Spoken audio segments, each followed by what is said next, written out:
Selain kesiapan ekonomi dan juga infrastruktur, Erick Thohir juga mewajibkan timnas Indonesia untuk bisa bersaing di pentas internasional.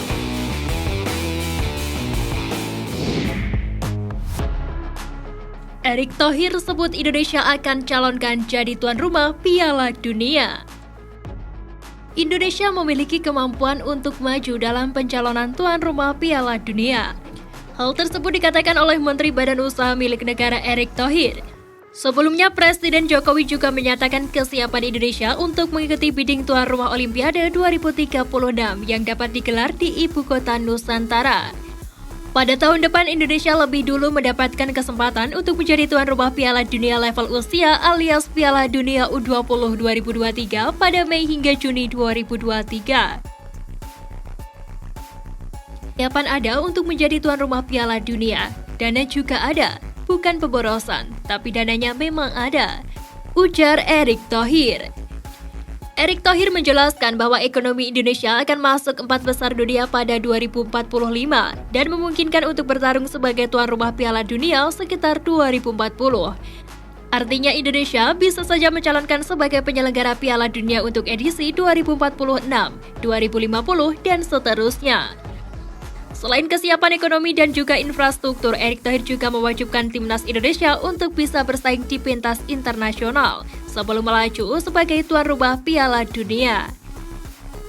Erick Thohir lalu menyinggung konsistensi Jepang dan Korea Selatan, tuan rumah bersama Piala Dunia 2002 pada turnamen antar negara paling bergengsi tersebut.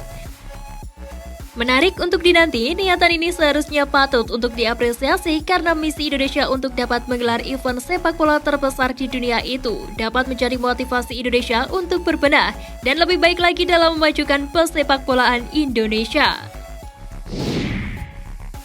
Matchday pertama Piala AFF, timnas waspadai 2 pemain Kamboja. Federasi Sepak Bola Kamboja belum lama ini mengumumkan 24 pemain yang akan menjalani laga persahabatan untuk persiapan Piala AFF 2022. Tim berjuluk The Angkor bakal menghadapi Malaysia. Timnas Kamboja mendapatkan sorotan dari media Vietnam, sebab tim yang dipegang oleh Keisuke Honda ini memanggil 2 nama pemain abroad.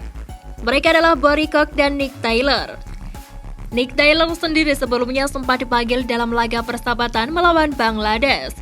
Kehadirannya membawa perubahan di skuad Kamboja. Bahkan sebelumnya Keisuke Honda juga tak sungkan untuk meniru langkah yang dilakukan timnas Indonesia. Ia disebut akan mencari pemain keturunan demi membela Kamboja. Sementara itu untuk Boris Kok sebelumnya ia sempat menjalani masa peminjaman bersama Sarawak United. Sejatinya ia adalah pemain yang berkarir di Phnom Penh. Akan tetapi Boris Kok patut diwaspadai sebab ia pernah menimba ilmu sepak bola di Prancis bersama AS Nancy U17, Jarville JF, US Vandorve, hingga Toul. Adapun Kamboja tergabung di grup A Piala AFF 2022. Skuad yang dipimpin Keisuke Honda akan menjalani laga pertama melawan timnas Indonesia pada 23 Desember 2022.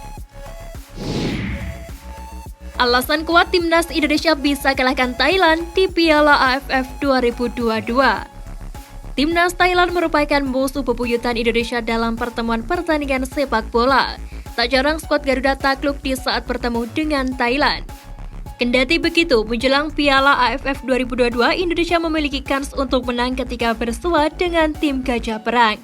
Hal itu menyusul pemain-pemain Thailand yang dibawa ke Piala AFF 2022 tidak seperti final Piala AFF 2020 lalu.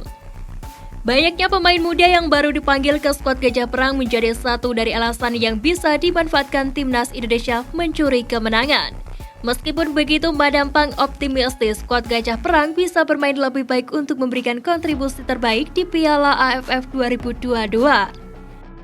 Untuk diketahui, nama pemain bintang Thailand seperti Supachok Sarachat, Chawat Ferachat, dan Chanatip Songkrasin tak dipanggil oleh Alexander Polking. Alasan kedua ini yang bisa menjadi langkah Indonesia mempermalukan Thailand. Kontribusi ketiga pemain tersebut sangat berpengaruh pada kedalaman skuad timnas Thailand. Mengingat pada final AFF 2020 lalu skuad Gajah Perang meluluh lantahkan skuad Garuda dan memupuskan harapan timnas Indonesia merengkuh gelar juara AFF 2020.